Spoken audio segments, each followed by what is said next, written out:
مرحبا، كيفكم؟ شخباركم؟ واليوم بدي اسوي لكم شاي الهوستن اند برونشيال تي، شاي للسعال. بيريح التنفس طبعا للصغار وللكبار من عمر 12 سنة. هو كثير طبعا كثير كويس للسعال، بس يعني لما تشربوه راح تحسوا انه طعمه مش كثير زاكي، بس هو كثير راح تستفيدوا عليه وراح يخفف من السعال.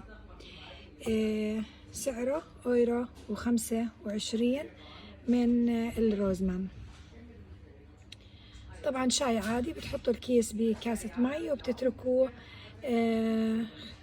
شي 5 دقايق إلى 6 دقايق، بتتركوه بعدين بتشربوه، وبتقدروا تشربوه عدة مرات باليوم مش مرة واحدة.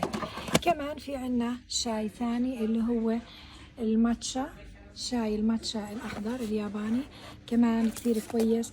بزيد الجسم، بزوده بكمية كبيرة من مضادات الأكسدة، بيعزز الذاكرة ووظائف الدماغ مثل الانتباه وسرعة البديهة.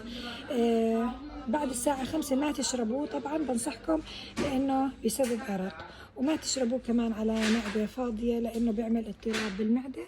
وسعره €1 و99 سنت.